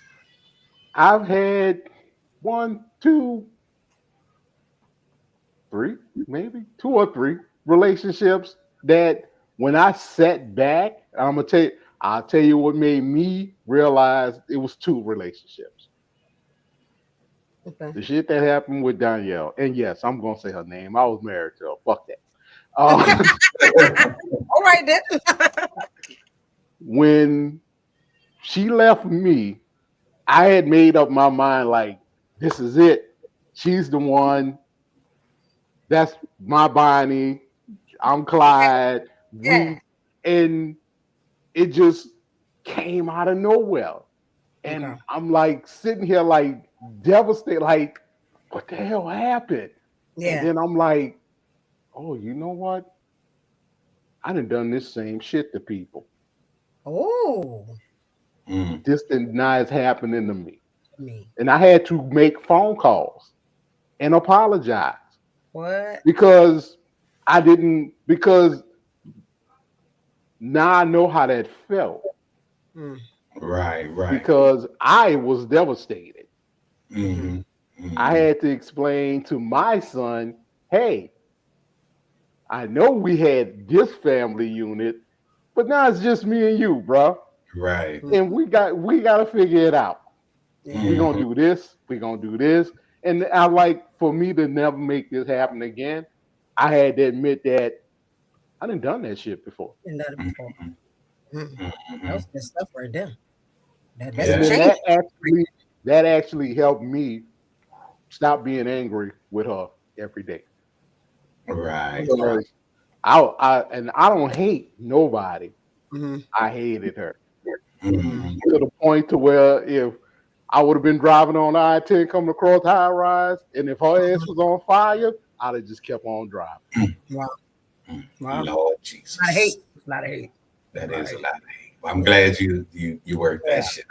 Yeah. And what you said was true though. The reason for the hatred that you had for her was because that was a mirror. That was a reflection of you that you liked. Yeah, like that shit. Yeah. That's good stuff. Yeah. Well, with me, I had a tendency of if I was in a bad situation, I made shitty ass fucking choices. You know what I'm saying? And I think I had to come to the realization where I was like, I think initially I was like, man, why the fuck, what I'm saying? Life always fucking throwing me a motherfucking curveball. And I was like, damn, nigga, you running the track. You know what I'm saying? You running the track. Like you literally keep following your same scenario. And getting the same result, the same goddamn result. So it's like I had, but one thing too with holding yourself accountable, I held myself accountable so much to a point where I was killing myself, emotionally. Yeah, you know what I'm saying? It's like I absorbed 150% of the blame. Like it got to a point where I was holding myself so accountable. And this is the danger too of accountability. I held myself accountable so much to a fault where if I was, hammering a nail in something and bump my finger, I instantly was like, yeah, see, that's what you deserve because you did that shit you did. Right. You know what I'm saying? Right. So it took, you know what I'm saying? Everything bad that happened to me, I felt like I deserved it because I made, you know what I'm saying, a bad choice. And it affected my my relationship. So throughout all of that, I hung on to that you ain't shit feeling for so long. Yeah. To where when things, and where when time and patience healed the situation, I found myself missing that downtrodden. It was to the point where when I was happy, I questioned it. It was like, nah, I don't deserve to be happy. I'm trying to talk myself back into and ain't shit going on. Nothing at all is going on. So I realized that I do, I carry a lot of guilt. You know what I'm saying? Like I carry a lot of guilt, and I really had to. And it took some years for me to kind of work that out. And and it's still a work in progress. It's still a work in progress. I tell my people all the time, like accountability is not kicking your own ass. Right. It's just owning your part, owning your responsibility. This is my fault. This was my decision. These are my consequences. Exactly. But it's not there for you to be like, I ain't shit because I made that. Right. No. Yeah. But what you should make at the time. That's it. Keep it moving. Yeah. Now, don't do that shit again. Because now you know. Right. Yeah. Exactly. You gotta own it, man. You gotta own. That's what I had. Yeah. I had to own the fact that back in the day, I was an asshole. So I had to own it. I'm like, I was an asshole. Now I know how this shit feels. So now I know what they're feeling. They appreciated the fact that I came back later and apologized. I didn't tell them why I was apologizing. First of all, they knew. Yeah, they knew. They knew. But yeah, you gotta, it just took you a minute to own it. Yeah. No. And it makes a difference. It makes a difference, Fred, that because, one of my old ones from back in the day came back and apologized like 25, 35 years later, right? And I've been looking for you. What you looking for me for, nigga? And he was like, I was an asshole back then, and you deserve better. And I was like, yeah, I did deserve better. Right. I was like, look, I forgave you a long time ago and all that, but I do appreciate you making all the effort to apologize now. Right. Yeah, because I got an apology. I was like, oh damn, I wasn't, I was upset, but I wasn't holding it. I wasn't holding it. I wasn't holding that. You know what I mean? But yeah. But yeah, I mean, apology in itself to let it go. But it does feel good. Yeah, and it does. It really does. Yeah. Yep. Yeah. Good stuff. And play this other one right here. We did that one already. Accountability is still the key, right? Like when you have to own up to your own demons and the things that you've done, like it's your fault. I can't blame anybody else because now I know why I did the things. And if I repeated the things once I know now, it's my fault. I can't blame my circumstance or my situation or my family or anything. Because again, that story we tell ourselves is the one that we've been rocking with. So you can easily just hide behind your BS because you was telling yourself that story that it's other people's fault. But now it's that story you was telling us. That's 10-year-old story, bro. It's your fault now. Yeah. Because now that you know that it's because of these things and you don't do anything about it, it's no longer their fault. That mistake happened once. You know better now. Who you gonna blame now? When you in that same situation, you didn't change it. You know 5 + 5 is 10. You keep writing 11 on the paper. That's your fault. That's your fault. You take accountability for that. And that was hard for me. Those lessons learned, like, all right, you've gone through this. You know better now. You're educated on some of these things. You may not be perfect, but you're still learning. You're making that mistake. So that was the hardest thing. And now daily I say those things to myself. All right, this is the day. Yeah. Yes, And sir. it is, and you'll have your reasons and like for me it was a defense mechanism or protection thing. You know what I mean? It's like it was almost like I had to boost my own ego. Yeah, you know what I mean? And once I recognized exactly what I was doing, because historically I would do that, but I would do it without thought. So I wasn't processing my actions. I was just flowing through my actions and things. Okay. But then once I realized, like, damn, you do find yourself in the same situation. And I was like, it cannot possibly be the other people. You know what I'm saying? Like, it can't possibly be the other people. It gotta be you. So I started paying more attention to my whats and my whys and fully 100% taking accountability, almost taking the other person completely out of the situation. You know what I'm saying? Just removing them from the situation. But even though the stuff come from somewhere, but the response doesn't have to be the way we respond to things, at times. So it's not saying that, no matter what happens to you, you need no, you're gonna feel how you're gonna feel. But once you take a specific action, you gotta feel you gotta realize like why, and the end result is a result you don't want. But you can't blame the other person for that. You know what I'm saying? I can't say, well, this is not the result I wanted. It's your fault. You know what I'm saying? And it can happen to you multiple times. No, it's your actions that's causing that return. You know what I mean? So and that's the thing. But again, fellas, please, taking accountability is not beating your own ass. Because I'm telling you, that's a dangerous place to be. You know what I'm saying? You feel invincible, but it's only because you're starting to care less and less about your own well-being, because you're absorbing all of this I did somebody wrong thing. You know what I'm saying? You have to balance that out. Let me flow for a second. You have to balance that out. Because many times what we do in those situations where we take accountability and then we hold on to what we did wrong, we overhold on to it. What we're actually looking for is for the person that we did wrong to come and make us feel better.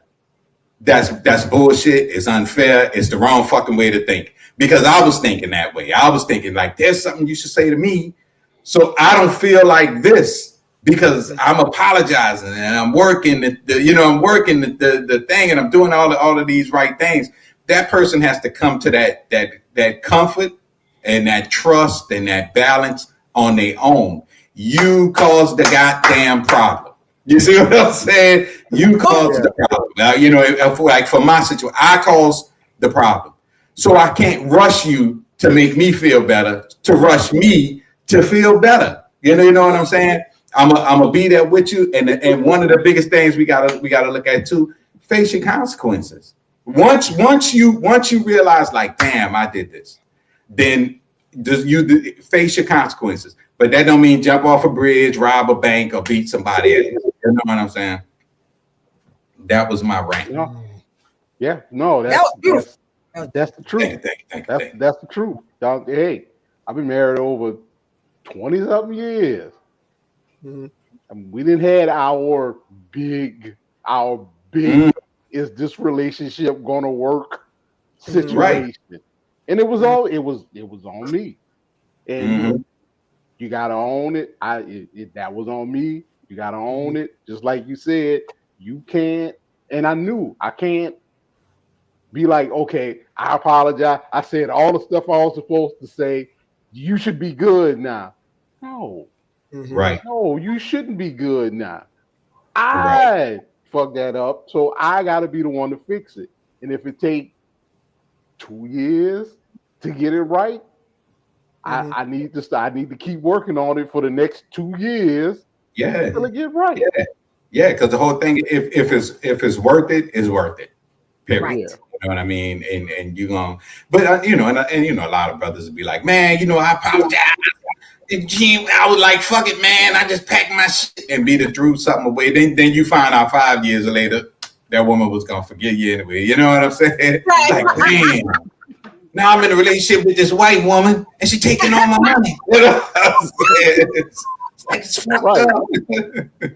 And that's the thing. Like women know walking into relationships for the most part. We know what our deal breakers are, right? Mhm. Right. And I walked into my marriage with the understanding that men could possibly cheat, and I was already going to forgive that unless he was a serial cheater, right? Right. And and then it turns out I was the one that cheated, right? Mhm. And stuff. You couldn't have paid me $5 million to say that would have happened with me, right? Right. And stuff. So you don't know what will take you to certain places, but I still had to take my responsibility for that and all that. I don't care what I was feeling like in my marriage or whatever. That was still wrong. Period. Right. Yeah. Right? There ain't no excuse for it. And then, like, I can tell you 5,000 reasons, but like doing the deed was wrong. Exactly. Right. So the accountability was the part that was important. And it wasn't, and we had a discussion and all that stuff or whatever. The only thing I asked him is not to throw it in my face when we was arguing. You know, you could ask questions, we could talk about it. Don't ask for questions. Don't ask questions you don't really want the answer to. And we'll do that shit. You know, and I'm like, you don't want to know that. You don't. Right. You know, so I would not give him answers to those things, but like, you got questions, I got answers, right? Because you deserve to know why. And it's not up to me to decide when you heal from it. Right. Right. Yep. I just redeem myself, right? Yep. And if I tell you, okay, I strayed for these reasons, and which was one of the greatest things he did in that time, he said, "This ain't you. This ain't like you," and so I have done something to contribute to you making that move, and so that was honorable too. See, so yeah, and I ain't gonna lie, that's big. That's big because and not all the time, but definitely sometimes. Like I say, there's an antecedent somewhere. Yeah, you know what I'm saying. I'm just saying that a response like that is not justifiable. It's not justifiable at all. But right, if somebody's, especially if they're willing to say, like, you know, I could have done, you know what I mean, and that helps with the healing. It's a human thing, and it's bad. It's a bad thing to do, and of course, I think everybody who's ever been in that situation wish, like, man, I wish that shit never would have happened. Right. You know, but it's not necessarily a deal breaker. I recognize where I was mentally, emotionally, all that. I was in open space, yada yada yada. At the end of the day, I will never say I was justified. I won't say I was right for doing that. I will never do that. I made a bad choice. Right, and all that. So like account again, but it was also not for me to every time. What I did not want was for him to emotionally beat me up for it. Right, because I was already trying not to kick my own ass. Right. We working on this thing, but every time some conflict come up, you like, and then you went in. Right. Yeah.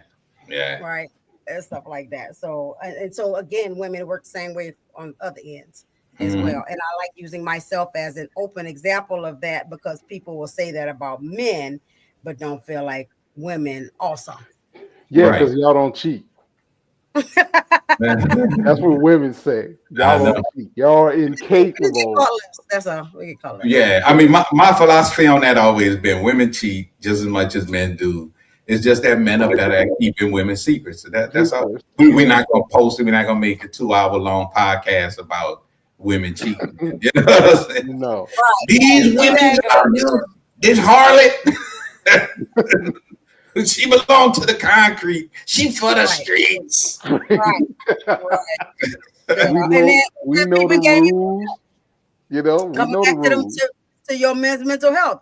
I'm not about to be out here telling you that she cheated on me because that will make me less of a man and et cetera, et cetera, et cetera. Like I ain't about to look weak like that because she cheated on me. Like and that's true. A majority of men who have been cheated on, they ain't telling nobody. That woman can rest assured that secret is going to stay a secret. It may be a conversation between them two, but it will never be a conversation. I mean, not a family member, friend, nigga ain't writing that shit down in a diary. It's going nowhere. You know what I'm saying? He's going to die with that secret.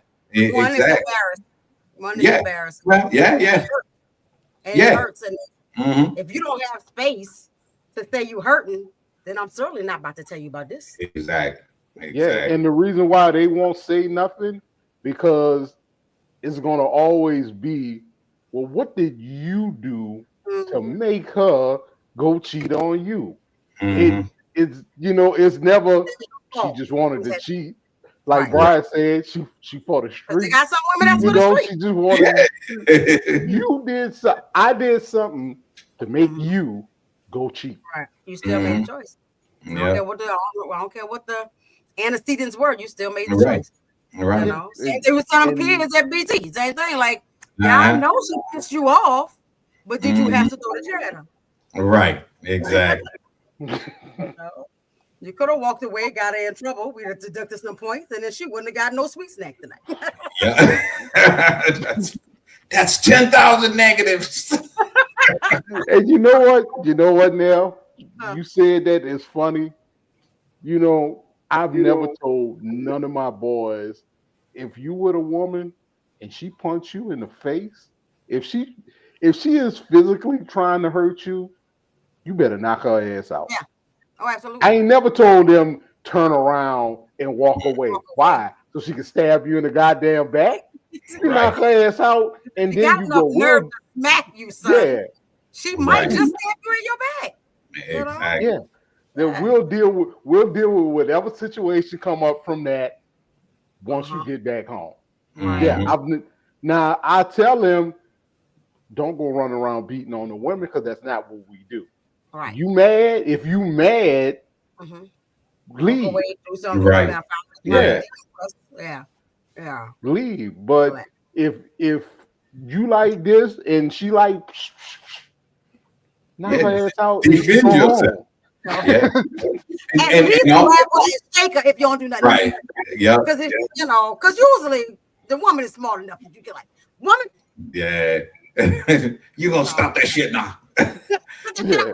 But just as important as that though, I told my daughters, no, don't put your hands on no man. I told mine that too. You probably won't win that fight. You know what I'm saying? And you could win it. Depends on where you keep it and what you're close to. But you don't want to win like that. There's way too many consequences. And if you it's like Soldier Sim say, if I gotta beat you, then I don't need you. You know what I'm saying? Exactly. Because that's another thing that affects men's health. We can't have a disagreement with women because they know if the police show up and they got to make a choice, I got this little defenseless woman and this big old burly man over here, you going to jail. Yeah. Yeah. Nah, and then jail not set up for me. I'm not Barry. I'm not John. Right. With 5 friends with gold cards. Right. I'm going to jail. I'm gonna probably be in jail for a week. I'm gonna lose my job. Right. Everything. I have to take up a collection together, try to get you out, call some people. Yeah. And now I'm going through all it. Now I got a restraining order. Now I got all of this because we had an argument. So a lot of times that's why you see the commercial with the guy who pulled up at home and he's sitting in the car like, because he don't want to go inside and get into it. Right. My life already hard out here in the streets. Now I got to come home and I got to fight at home for the next 4-5 hours. Right. Yeah, I can feel that. And that also reminded me of another stereotype or double standard, not stereotype, double standard when it comes to men and women that causes mental health issues, that if you get sexually assaulted, especially as a kid, even though girls don't talk about it either, it's even harder for boys to talk about that. And even if you do talk about it and it was a woman that assaulted you, boy, what you talking about? Yeah, what you complaining for? Right. Yeah. I know you was 12 and she was 24, but you just got some grown folk looking. And he was victim. Yeah, like no, I was 10 years old. That shit wasn't cool. Right. I was afraid and confused. Damn it. Right. Yeah. But, so I think that hurts a lot too because right.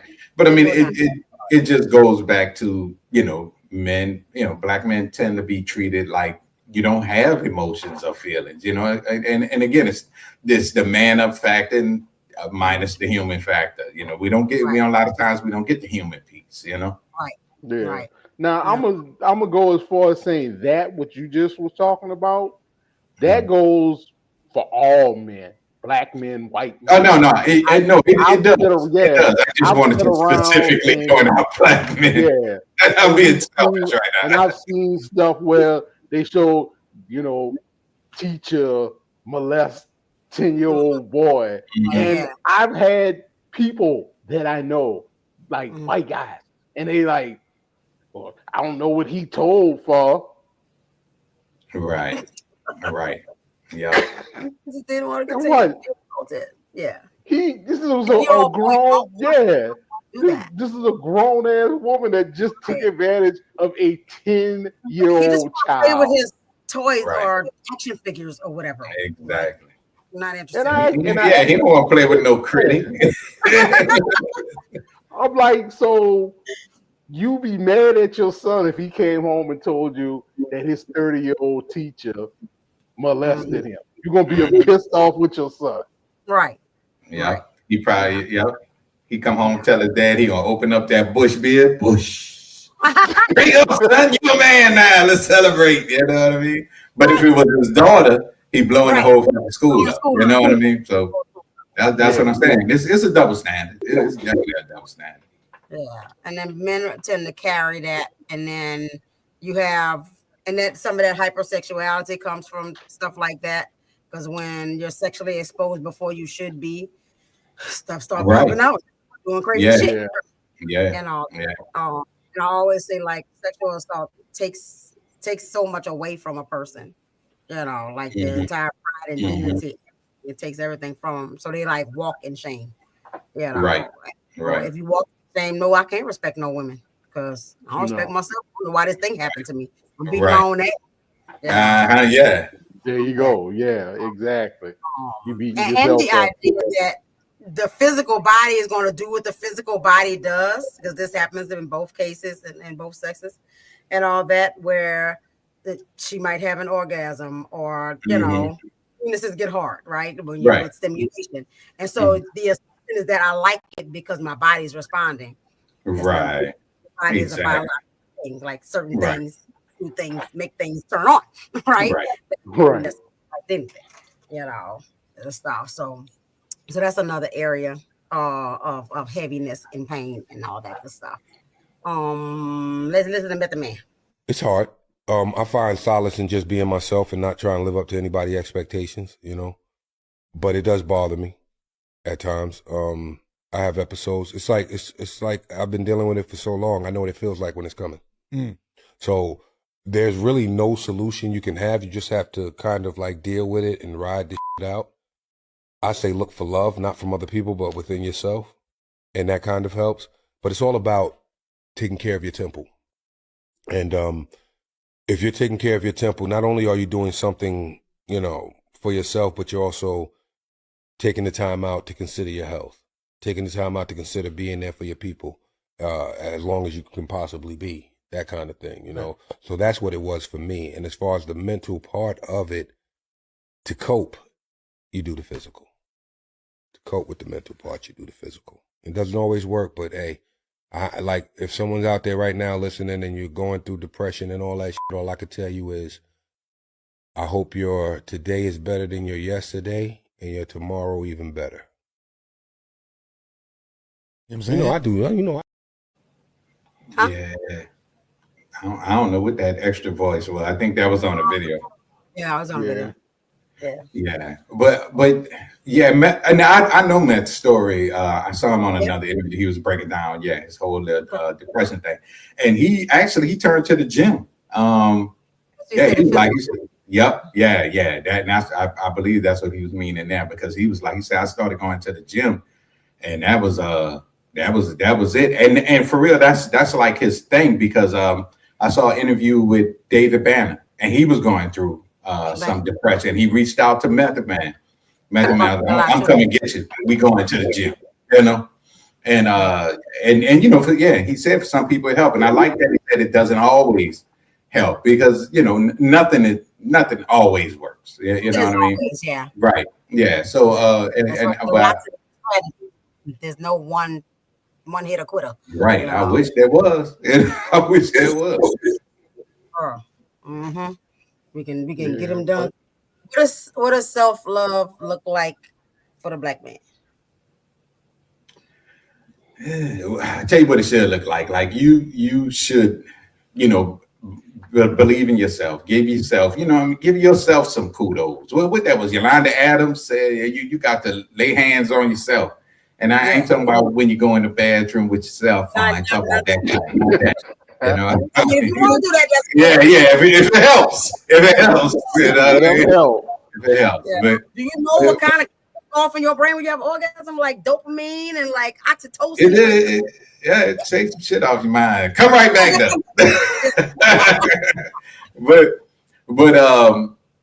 but yeah, just what I'm saying, encouraging yourself, as the whole, what I'm saying, your whole self, what I mean? Too many times with Black men, we tend to look for that love coming from the outside, and that's not always a guarantee. Or you might get it, but it might not be the way you need.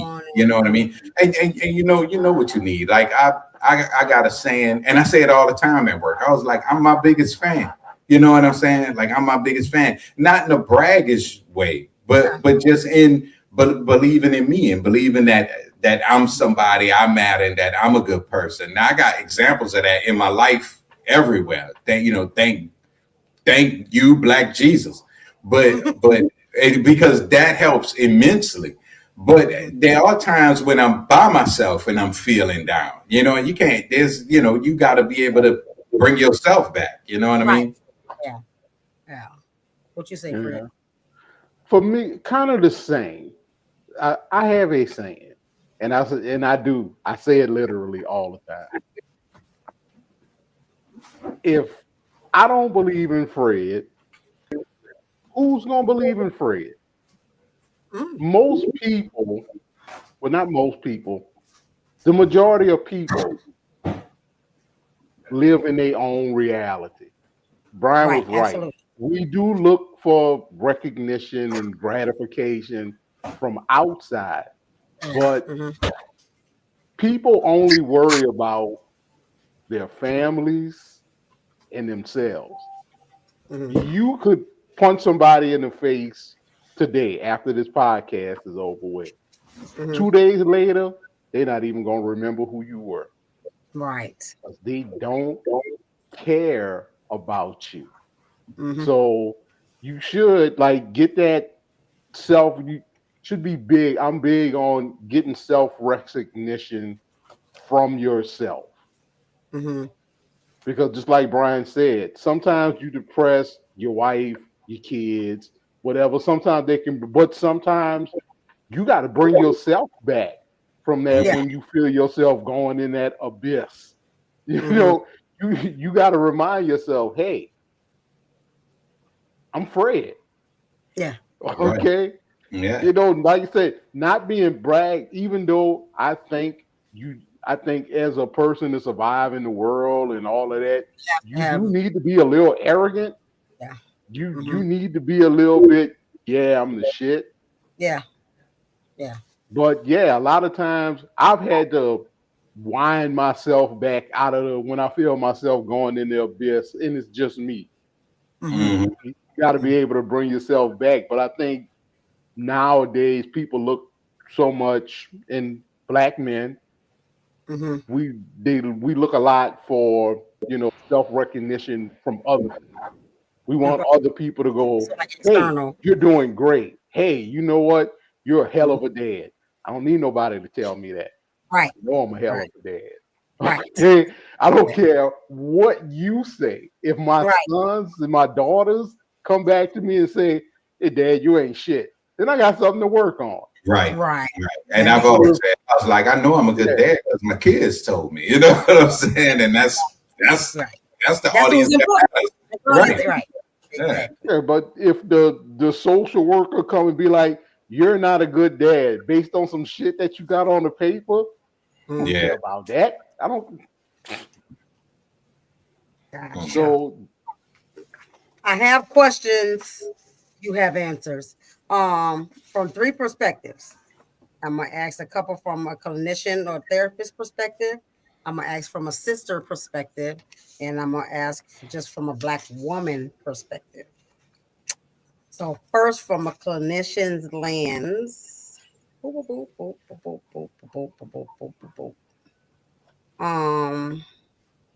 Dang, I think we answered all these already. That's how it usually goes. Let's see and make sure. Yeah, I think we covered all of those. Okay, next. I like when we do that. Yep. All right, from a sister's lens, what does support from a woman actually look like to you, and what does not feel helpful? You gotta be there for me. You gotta be there for me. What did that look like though? What it looks like is if well, I'll take it outside of the household. Like if I had a crap day at work or some crappy thing happened at work, and I'm pissed off about it. I'm like, yeah, them, blah blah blah blah blah. Yeah, I want you to be fuck them people right there with me. You know what I'm saying? Right. I want you to, because like, I want to feel supported, backed up. Yeah, you know what I mean? And it's the same thing. If I'm DJing a party, if ain't nobody on that dance floor and you came to that party, yeah, I want get it, baby. You know what I'm saying? It's like on that men's joint when we played that clip from the Heineken commercial when the lady went. It looks like that. You know what I mean? Because you feel covered, you feel protected, which does kind of segue into a thing most men are in the protector business. And we very rarely in the protection. I mean, being protected, it's in a position. You know what I mean? I mean, the expectation is if the house on fire, the dad's gonna get the kids out, the wife out, stupid ass dog out, and then we gonna burn up. You know what I mean? Because I mean, what was that show with the three brothers? I mean, the three kids. This Is Us. Oh, that's right. Exactly. You know what I mean? Because that's how that dad died. And that scene, I was like, yup, that's how that shit go. You know what I mean? Now, granted, their whole life was based on their dad. But so he got remembered, but shit, he dead. They don't know. You know what I mean? So it's like, but that's what that looks like for me. Because and I think the reason why that so much looks like that for me, because vice versa, that's what I'm gonna be. You know what I mean? So that's the way the way I would give it is about the only way, I know I can see it. You know what I mean? Okay. Yeah, for me, it's kind of like the Heineken commercial. Mm-hmm. If something's on my mind, I just want to listen in here. If I look like I had a bad day, we ain't got to talk about it. Mm-hmm. Bring me a beer. Okay. Give me a hug. Mm-hmm. Y'all just little stuff. I'm sorry. Do you, Brian? You said we're in a protector role, and we're not often in the protected role, right? Mm-hmm. And speaking of the Heineken commercial, as a woman, right? And even from a sister standpoint, right? And all of that. What I didn't see in that commercial was, or in any circumstance y'all talk about, is a woman going hard. You still want the softness of a woman, right? It's not you manning up per se, right? And all that. Right. I need protection, so I need you to be the man right now. But it's like protect me as a feminine being. Right. Yeah. Oh, yeah. Okay. Yeah. That's good. I'm so glad you said that. Yeah. Let's clear that up. Right. Now it's more like an emotional. It's an emotional. Yeah. No, I don't expect you to go out there and fight nobody. This is not take you get the aggressive position. because we think of protection as this. Right. You gotta be Right, protecting right. our kids. It's like motherfucker. Right. Yeah. No, it's more like baby, you home now. Mm-hmm. Don't worry about what happened today. I got you. That kind of protection. Mm-hmm. You're protecting my feelings. Virgo, so I'm going to discuss it. I'm going to discuss it. You don't want to discuss it? Yeah. Oh, yeah. I got to get it all out. And then, I'm going to want some, some feedback and most importantly, that touch and agree. You know what I mean? Not in no way, shape or form do I ever want my wife to stand in my shoes and be in a masculine position. Yeah. But from a feminine woman's perspective and a feminine woman's way, right? Be there. Not be there, but support. In that way, like that full, I'm your wife support. Yeah, you know what I mean? Yeah, because I think many of us don't know how to do that. So we don't know how, and which is why I asked the question. Like, even whether it's your wife, whether it's your sister, like Right. Fred called me and feeling some type of way. How can I support you as your little sister, right? Right.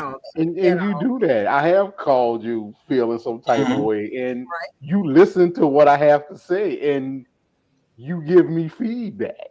Right. And I don't therapize you unless you ask me to therapize you. Right. Appreciate that. That's a big thing right there. That's the huge thing. Don't thank your nieces for that, because they had to tell me that as a mom, because I didn't realize I was therapizing all the situations and stuff. Right. All the time and all that. And I think it was great one day. It was like, can you please just be my mom and not a counselor? And I was like, right. What am I doing? Because like when I talk, when me and Tia talk, and she calls me about something, I'll be like, do you need a response or do you just need me to listen? And she just be like, I just need you to listen. All right, go for it. Yeah. I don't give her no feedback. Nothing. That guys, gentlemen, black man, you got to tell people what you need, because nobody knows until you say it. We don't know. We have no clue. We have no clue, because of course we got to bring it all the way back to slavery and all that, because we could not talk then. We could not express. We could not be sad. We could lots of this stuff comes from that. And even when we talked about sexual assault in men and all that, buck breaking, like you mentioned in when you did the last men's show and stuff like that, the raping of slaves and breaking the men and all that kind of stuff. Like, all of that plays into how we hold stuff in and don't talk about it, just as a people, but especially as they have systems have done everything within their power to, emasculate and put down a black man and make him seem like he not no daddy, he don't do nothing, all that kind of stuff. So like fighting that, and then fighting inside your home, and then having to fight with your kids, and like, so like being there for each other and teaching us how, because we don't know how. I don't know how. So hope everybody learns something. Yeah. Take one more thing. What do you think, this from a black woman's perspective, or what do you think black women get wrong about black men's mental health? That we have mental health issues, right? We have issues, right? Yeah, I think for most women, because we've all kind of been brought up on the man up scenario. I think it's the same thing with women. I think women look at it the same way. I mean, I've heard women say, ain't no man supposed to act like that. Oh, no man's supposed to do that. So, and I was like, that's some bullshit. The man is a goddamn human being. You know what I mean? So, I think it's not addressed in that arena either. You know what I mean? So, Yeah. And that human. That's the thing. That's the thing. That was what I was supposed to be finding. Let me see if I hit the right one. Because somebody did mention like the idea of seeing men, if there's, maybe I didn't do it. I don't know. But because he said if a woman makes you put your manhood before your humanity, leave that bitch. She got to go. Dang, I like that. Yeah. Walk away from her, right? And all that. And I was like, yeah, that makes absolute sense because I don't want my femininity or my womanhood put before my humanity. I'm a human first. Before I'm a woman, before I'm a mom, before I'm a wife, before I'm any of that, I'm a human being, and I need you to acknowledge that I'm human. Yeah. That's the primary. I don't think I saved it because I think it was too long and all that. But yeah, absolutely. Any final thoughts before we roll out? This was real good. Like, thank you for sharing. Like, no problem. No problem. Yeah, we share. Well, my final thought is, brothers, look at other brothers, pay attention, and walk up to them and ask them, "Nigga, are you okay?" You know what I'm saying? Like, that's your call. That is your, what do you call it? Like your olive branch, whatever you call it. Like, for real. It's like we need to take better care of we need to take better care of each other. Because I remember this one guy, he had this campaign, it's called "See a Brother, Greet a Brother." I love that, and that's why I do it all the time. Now I do it every time I see another black man. All right, man, and they be like, "Hey, I know you." Nah, man, see a brother, greet a brother. You know what I mean? So, but yeah, we need to definitely get that going. I really wish, Fred, me or you, because we both saw that clip with the Spanish guy in the car. That would have been. That's it. Again, send it to me. Yeah, we were just running what do y'all feel about this? Audience, tell us what you think. How y'all feel about doing the men's show once a month? Oh yeah. I'm all the way with that. Because I feel like we discover a lot of stuff on each one of these things. You know what I'm saying? And I'm learning stuff, bro. Like, I'm learning. Yeah, me too. And stuff. So we're gonna start figuring out our once a month men's show and all that good stuff. So, Fred, you got final thoughts?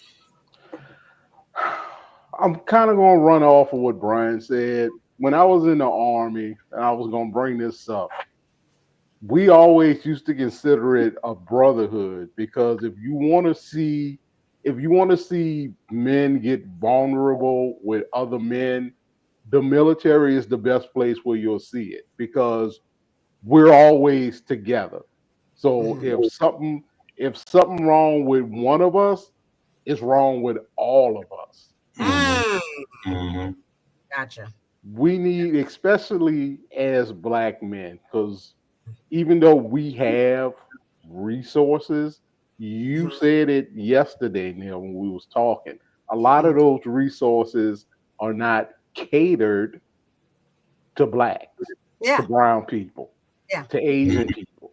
Right.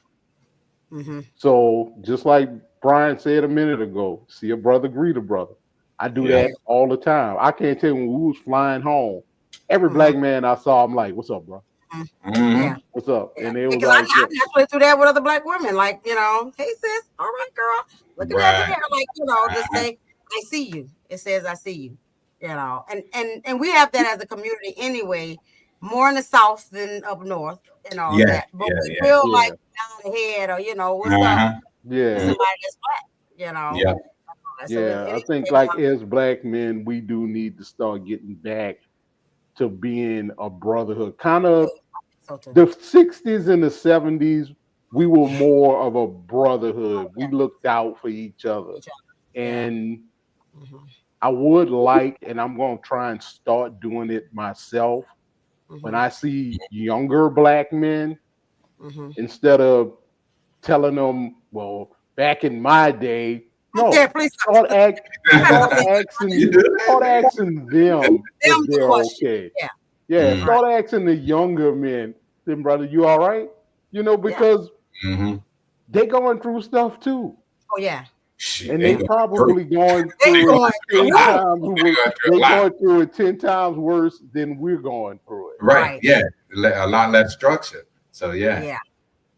They learning from each other, which means Which out of the whole circle of what they could know, they just keep knowing that same little bit around and around. Because you gotta have the infiltration. Yep. Because most of the OGs are either dead or locked up in jail. Mm-hmm. I'm gonna use an analogy. Are they chilling? Why we gotta be dead in jail? Goddamn. I know, right? The numbers say it's not a stereotype. I don't believe them numbers. Unfortunately, but you got to question the numbers. Oh yeah, I always question the numbers. Always question the numbers. To give us those numbers for the fatherhood things too. Mm-hmm. Yeah. Our environments, we are all black people around some black people. But we see like we go two fathers right here. Yeah. Doing what they gotta do. You know what I'm saying? Because you can survey whoever you want. Mm-hmm. You can survey 200 single mothers. Exactly. Mm-hmm. Yeah, it just depends on what your population of who you survey. I used to say that all the time when they say, studies say, who are they studying? Who they asking? Because they didn't ask. Exactly. Right. Right. I know definitely one person. Yeah. Family Feud, we survey. What kind of exactly. If you survey 200 black single mothers that live in a poverty neighborhood, who haven't been with their children's father in 3 years, the majority of them gonna say, "My baby daddy ain't shit." Right. Mm-hmm. Right. And if that's your population of surveyors, then that's the results you're gonna get. Right. Mm-hmm. Right. Yeah. So be careful of the numbers.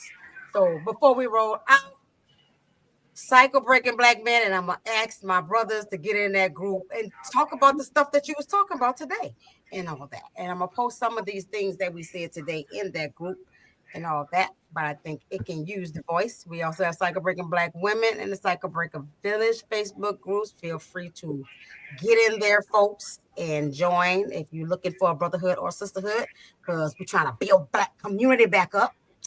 And Fred, here go your part. Stay connected. We are on Facebook. Are we on Instagram? We on Instagram. We're on Instagram. We're on Instagram, so you can find the on that as well. So the links to all the things. Yeah. Like on Facebook, heart us on Instagram, like and subscribe on YouTube. Subscribe. Helps the algorithm. Can I get y'all? Right. Can I get y'all to help us get up to we need to come up with some goals and all that for our followers. Yeah. We need to get up to at least 100 subscribers right now because I think we had 70 something or something like that. Let's get to 100. That's our first goal. Hey, but I want to give a shout out to my wife because she earned a badge on Facebook as our number one, you know what I'm saying, our number one fan. See, that's what I'm talking about, support. You know what I mean? Just support. Make sure you upload to the Spotify. Yeah, I'm gonna upload to Spotify because I apologize to my Spotify audience. I haven't uploaded any of the things from this season, but I'm getting on that this week, and y'all have all the episodes that we started with. And we're gonna get back on top of the game. That's what we're gonna do. All right, question. If we get to 100 subscribers, we got to do something for them. If we get to 100 subscribers. You know what? We're going to think of something. We're going to think of something. If y'all got suggestions, let us know. Right. But don't ask for $1,000 and all that. You got to give us 10,000 subscribers to get $1,000. Yeah. 10,000 subscribers. Stuff in order to do it. Yeah. The 10,000 subscribers can get $1,000. Come on now. You can get 1,000. 10,000 subscribers? Yep. 1G for you. You know what I'm saying? So good deal, good deal. Let's not forget we are conscious, we are aware. Stay prepared, but we ain't never scared. Never. Never. Yes. So y'all have a good week. Don't let nobody pull no bullshit on you. This is No Bullshit Zone, and we shall see y'all next week. Peace out. Peace out.